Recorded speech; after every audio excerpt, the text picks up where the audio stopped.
Giants, taking care of business. That's next on Curveballs and Changeups, a baseball podcast straight out of Sacramento. I'm Steve Harmon, and this is a podcast for Giants fans and baseball fans in general. I played the game, once hit a grand slam home run in an over 30 baseball league, and I covered the Hum Baby Giants as a sports writer in the 1980s and early 90s. I've been a baseball fan since 1967 when the kid down the block introduced me and my brothers to the Giants. A note, I'm hosting separate episodes now on the Giants and A's. You can find both on all the platforms that host podcasts. All right, before I get into my take on the Giants, I have a trivia question for you, and I'll give you the answer in the end.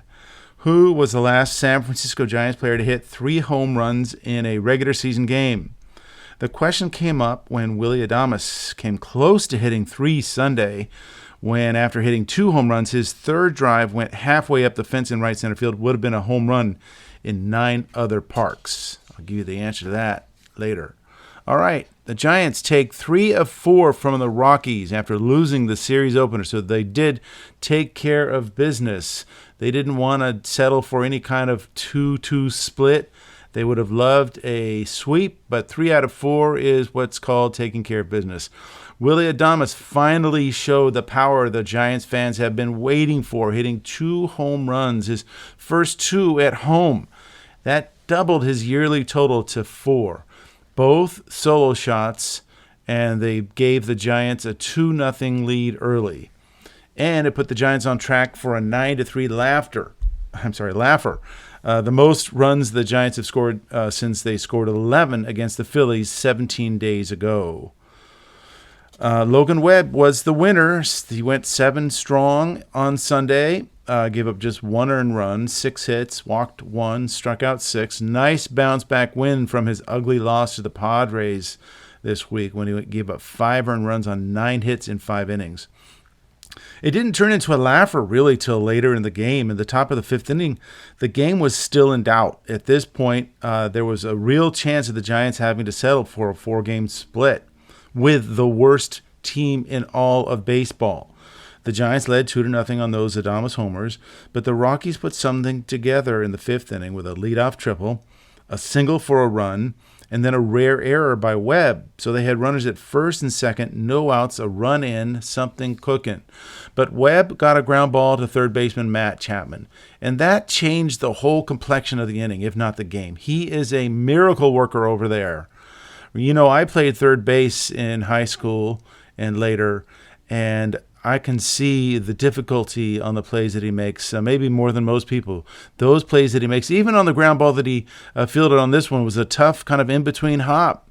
He had to really measure it. This time, he turned it into a very unconventional double play. He fielded the grounder, raced to third for a force out, then took a glance to second, and with his body aimed at second base, he decided late to throw off his back foot to first base with a strong throw in time for the double play. Lamont Wade making a nice scoop to finish off that double play, and then Webb got out of that inning with the last out with a strikeout. And then the Giants poured it on after that. It should have been a sweep. They had a 3-1 lead in the series opener on Thursday going into the 7th inning, and a 3-2 lead going into the 8th inning when the setup man Tyler Rogers came in and gave it all up. And Verlander was poised to get his first win as a Giant on Thursday. He's been sitting on 262 wins lifetime since he signed this winter. But Rogers blew this one in the 8th, and the offense was dead. The Giants lost 4-3. To their credit, they did come back and did what they had to in the next 3 by winning. The Giants' record is now 22-13. They're in 3rd place, 1.5 games behind the Dodgers, 1 game behind the Padres. Not that standings mean anything right now, but it looks like the Giants are going to have to play at this pace to keep up with both the Dodgers and the Padres. Before we move on, though, I wanted to just talk about Verlander a little bit. In his last 3 starts, he's given up just 4 earned runs in 18 1/3 innings. It's a 1.96 ERA. I hope that starts to quiet some amateur critics out there who've been calling for him to be taken out of the rotation. And also for them to rethink, not to jump on a guy after 1 or 2 unlucky starts. Take a look at some of the smaller things that are happening that may be the cause for those losses, but that you see that he's actually throwing the ball well.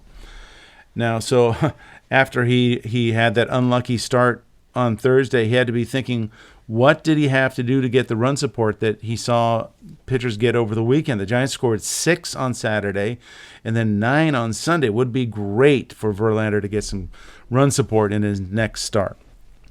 The 4 runs they scored Friday night was enough for Robbie Ray. And remember, so many fans are also calling for Robbie Ray to be removed from the rotation.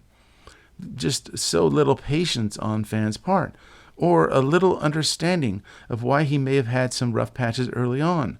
Bad weather conditions in a couple of his starts, for one. But now, after he threw 7 scoreless against the Rockies on Friday, he's done even better than Verlander over his last 3 starts.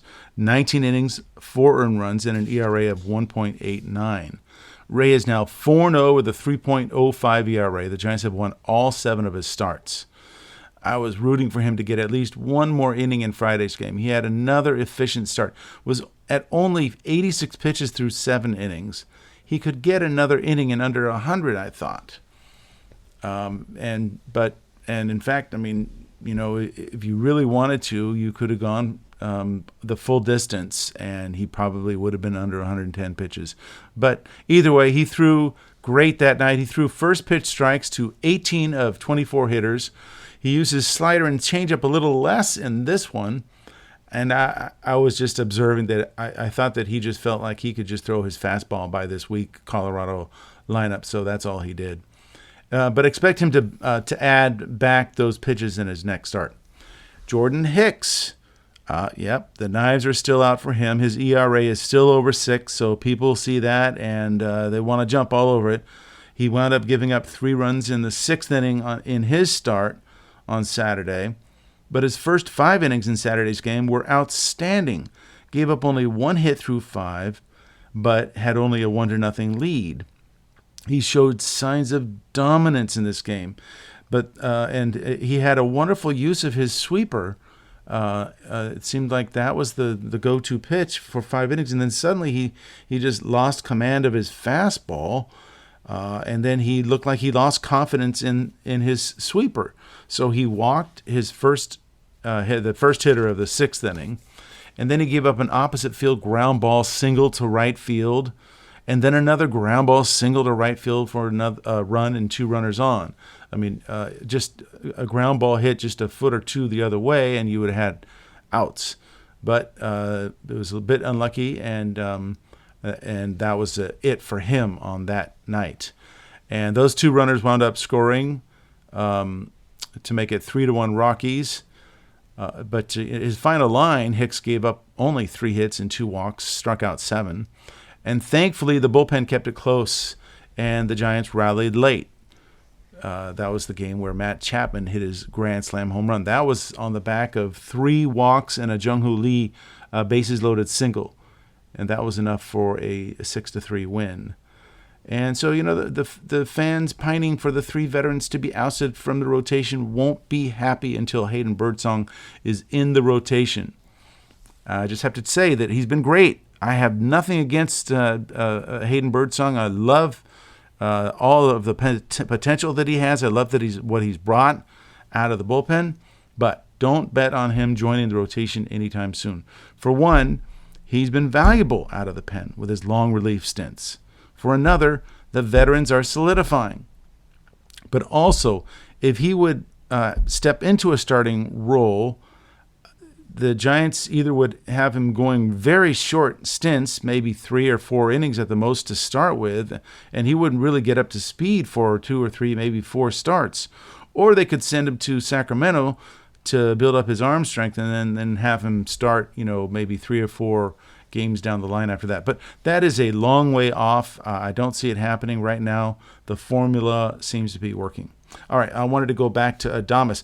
I had actually planned to make a focus of this podcast episode on Willy Adames' struggles. Yes, He'd been getting a swing back. He'd raised his batting average from 185 to 215 over his last 50 at-bats. That's 13 hits. It's a 260 batting average over that span. But he was stuck on 2 home runs and had only 15 ribbies. I thought what was ailing him was his role as the number 2 man in the lineup. He's always been a middle-of-the-lineup guy. Last year, Adames hit 15 homers and 64 ribbies out of the cleanup spot for Milwaukee. And then he had 12 more home runs and 34 ribbies as the number 5 guy. So just a middle-of-the-order power guy. His only experience last year as the number 2 hitter was he had 11 at-bats and only 1 hit. Just not something he was familiar with coming into the season. So I wanted to ask, why not put him into the cleanup spot for the Giants? You could maybe even make a clean switch with Matt Chapman, who's hitting cleanup mostly now. Put Chapman as the number 2 guy and Adames as the number 4 guy. Chapman has had some great on-base work. He's over 350 with his on-base. He hits the ball to the right side. He could hit behind the hitters well. And it's something that you need when you get that leadoff guy on base. And that's, Mike Yastrzemski has actually been doing pretty well as a leadoff guy getting on base. I still think that could work, but Adames' 2 home run day today and an RBI double that just missed being a 3rd home run probably just cemented Bob Melvin's decision, at least for the next while. By the way, it is great to see Adames the focal point of his teammates' love when he does well. He is the biggest cheerleader on that club, and no matter how bad things have gone for him, so it's nice to see his teammates enjoying his success and giving back the love to him. All right, it is one game. Can't get overly excited at this point, but it is possible that Willy Adames is ready to get rolling, and we may see the power hitter that we thought we got. Still, I am exploring. I'm still brainstorming on what could be done with Adames. One other brainstorm I had was that you could maybe find rest days for Adames against left-handed pitchers. He's a reverse split hitter. He hits righties much better than lefties. He's awful against lefties. Lifetime against righties, Adames has hit 119 home runs and has hit 258. He's not an average guy. I mean, he doesn't hit for batting average. Against lefties, though, he's hit 33 home runs and has a lifetime batting average of 214. He has always been vulnerable to left-handed pitching. This year, he's hitting 143 against left-handers, 6 for 42. Last year, with the Brewers in his biggest year in the major leagues, he hit 191. That's 24 hits and 152 at-bats with just 4 home runs. The year before that, he hit 231 with 4 homers and 134 at-bats. The year before that, he hit 224 with 5 home runs. In 2021, he hit 235. Now, he did hit 8 home runs that year and 149 at-bats, so his power was there. And in 2020, he actually hit well in the COVID conditions when he hit 319 and 47 at-bats with a couple homers. But the year before, he was only at 181. Though he hit 8 homers and 182 at-bats against lefties, and so on. So, his whole career, it has been established that Adames is just not good against lefties, and you could resolve some of those things. Why not try the rookie, Christian Koss, as Adames' valet against lefties? It might be asking a lot for a rookie to put him in that kind of role, and you definitely would be sending a message to Adames that he would not appreciate. He sees himself as an everyday player. Literally, he played 161 games last year. But there are other seasons when he missed like 23 or 20 games a season. So maybe he needs some rest. As he gets older, he may need a little time on the bench. And if it's against lefties that he doesn't hit anyway, might as well try it. It's a small sample, but Koss is hitting 364 against left-handed pitchers. He's 4 for 11. So I don't expect this to happen, especially this early, and especially after what Adames did today. But if Adames does go back into a long hitless stretch and he's having more difficulty against lefties, it would be something to look out for Bob Melvin. All right. I also wanted to look at Patrick Bailey. I've been having some back and forths on social media with people, and there seems to be a misconception out there, and I wanted to clear up a little bit. So it was nice to see him get 2 hits Sunday and buck up his batting average, which is just in the depths of just awfulness. But both those hits were duck snorts, balls that were hit maybe 75 miles an hour off the bat. But long-term, Bailey has proven little more than a black hole in the lineup. And I don't know if he has the gear. I don't know if he has the talent to be a hitter any more than what he is showing right now. He has a strikeout rate now of 34.4%, which is double what the average is, more than double what the average is in the major leagues. He struck out 31 times in 90 plate appearances. Against lefties, he's terrible. 125, 3 for 24 with 9 strikeouts. Against righties, not much better. He's hitting 167, 10 for 60 with 22 strikeouts. Now, fans have bought the line that he's golden as a pitch framer, that he brings all his value as a catcher. He's a Gold Glove winner for sure. And he proved himself last year as a top pitch framer. But I believe he has not been as effective even as a pitch framer this year, not as effective as he was last year when he won the Gold Glove on the basis of his pitch framing. Umpires aren't falling for his frames. Just watch the games. You'll see him frame pitches that umpires just are not calling for strikes. And he continues to drop pitches as he tries to frame. He dropped 3 today. Okay, you're saying, what do I have to back this up?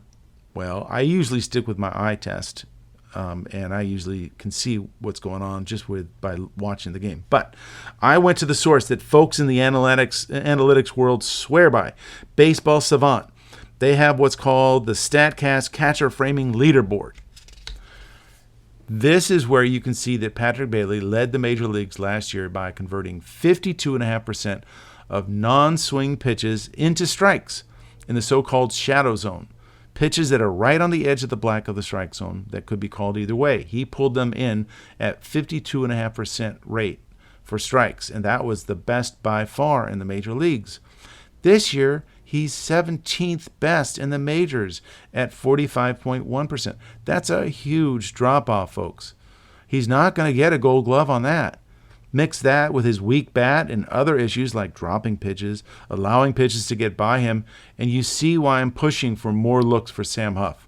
I'm not saying relegate Bailey to the bench and make Sam Huff the starter, but I do say that Sam Huff offers the Giants the opportunity to add punch as the number 2 guy behind the plate. Let him go against the lefties. Make him a full-time starter against lefties. Huff is 3 for 10 against lefties with a home run and a walk at the .364 on-base percentage. His bat seems to be heating up, and I don't see any egregious deficiencies on defense on his part.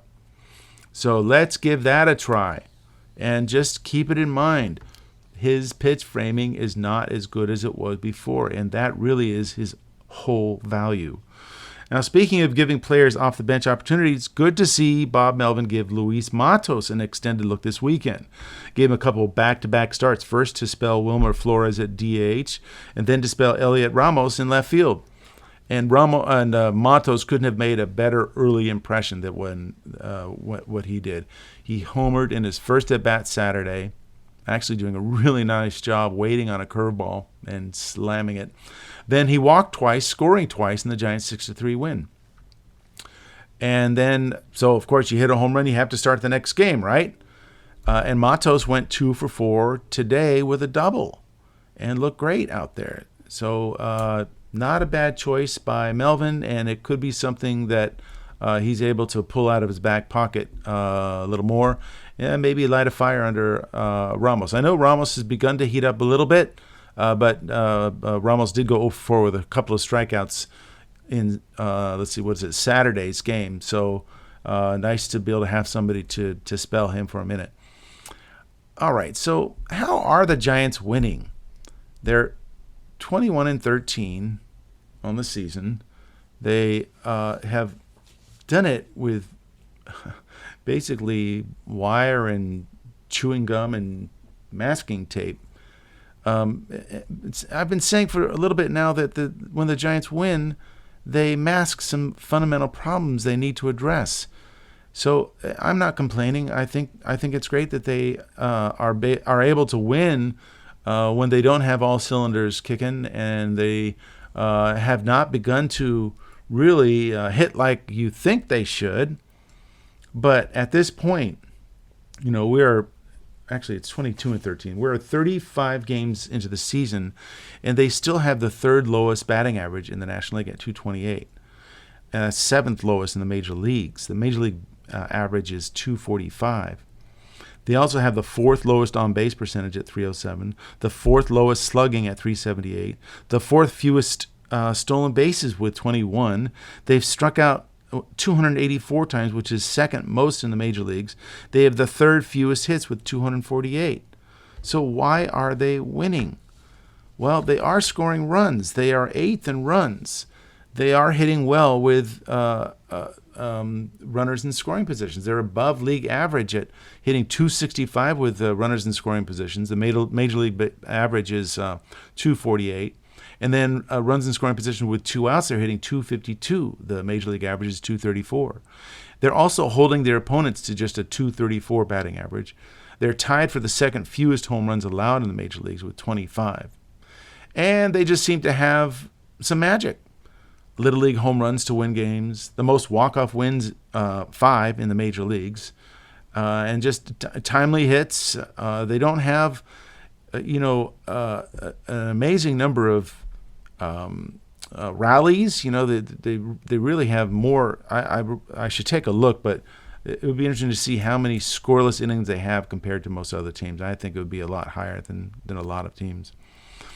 Okay, so we'll figure it out. Right now we'll just enjoy the wins as they come and hope that they do improve from some of those weaknesses.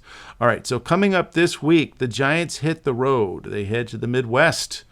They've got the Chicago Cubs at Wrigley Field for 3 starting on Monday, and then they have an interleague 3-game matchup with the Minnesota Twins for a nice quick 6-game road trip. The Giants are 10-8 on the road, second best in the major leagues. They were the best till they lost 2 in a row against the Padres this week. The Cubs are in first place in the National League Central at 21-14. They're near the top in the major leagues with a 262 batting average. They have 3 players with 9 home runs apiece. They run crazy on the base path. They've got 45 stolen bases compared to the 21 for the Giants, so watch out for that. We'll see what kind of game Bailey brings to Wrigley Field. That'll be a real test.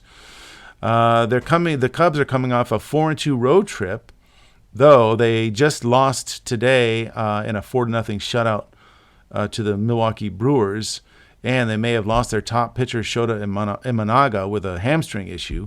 Earlier this year, they lost their top lefty Justin Steele for the rest of the year. But the Giants pitchers will have their hands full with hitters like Kyle Tucker, Ian Happ, Pete Crow Armstrong, Seiya Suzuki, Nico Horner. That is a lineup that can really cause some damage and some trouble on the base paths. All right, here are the matchups. Monday, it'll be Landon Roop. He's 2-2 with a 5.30 ERA versus Matthew Boyd. He's 2-2 with a 2.70 ERA. Roop is at a point where he needs to turn it around, or he'll be the one that Birdsong replaces. Roop has had 2 straight really rough outings. He's combined to give up 7 earned runs on 13 hits in 8 innings. So he only went 3 2/3 and 4 1/3 innings in those last 2 starts, walking 6 and striking out just 6. And I was wondering if maybe the wind would be blowing in for him on Monday, but I looked it up and it looks like just a nice, calm day, partly sunny, 61 degrees, wind at 8 miles an hour going north. So the wind gusts at 13 miles an hour. Doesn't look like he's going to have much help that way. So he'll have to figure it out on his own. He's going to have to bring his best curveball to the game. And once they get on base, he's going to have to find a way to keep them close. Matthew Boyd is a 34-year-old lefty. Remember, he's a former Tiger. I thought he was better than his career record shows. He's only 48-71 with a lifetime ERA of 4.77. But this year he seems to be pitching like a crafty veteran. He's a 5 to 6 inning guy. He gives up 2 to 3 earned runs a start.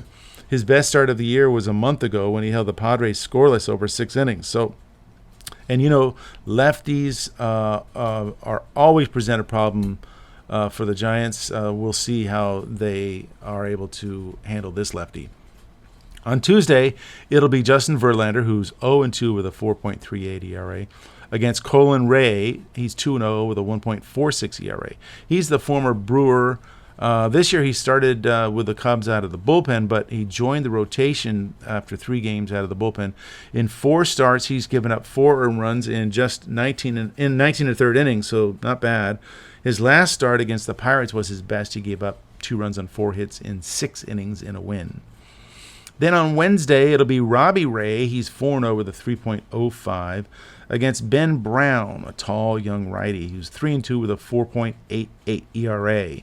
He's given up 38 hits and 14 walks in 31 innings, but he leads the Cubs in strikeouts with 35. In his last outing, it seemed to get it together. He held the Brewers scoreless over 6 innings on 4 hits and no walks. Earlier this year, he held the Dodgers scoreless over 6 on 5 hits, so he has a potential to be tough on the Giants. All right, I promised you the answer to my trivia question at the end. The question was, who was the last San Francisco Giants player to hit 3 home runs in a game? The answer is, drum roll please, Jock Peterson on May 24th, 2022. He was the 13th San Francisco Giants player to hit 3 home runs in a game. I could ask you to name them all. And that doesn't count Pablo Sandoval, who hit 3 in the World Series, although he is one of the players, the 13, who did it in the regular season too. The game that Peterson hit his 3 home runs was a wild one at Oracle. The Mets had just taken an 11-8 lead with a 7-run 8th inning. Then Peterson's 3rd home run of the game was a 3-run shot that tied the game 11-11. The Giants eventually won with 2 in the bottom of the 9th inning. Peterson ended with his best game ever, going 4 for 6 with 8 ribbies. All right, that's all I have for today. Thank you for tuning in to Sacramento's Curveballs and Changeups with me, your host, Steve Harmon. You can find Sacramento's best baseball podcast on Apple Tunes, Spotify, Amazon Music, iHeartRadio, and wherever else you can listen to podcasts. Please hit the subscribe button so you can get notified when my next podcast is up. I'm also on Twitter, or what some call X now, and Threads, and post my episodes there. If you see it there, please retweet or repost and tell your friends. It would be great to grow our baseball-loving community. All right, until next time, lay off the slider low and away.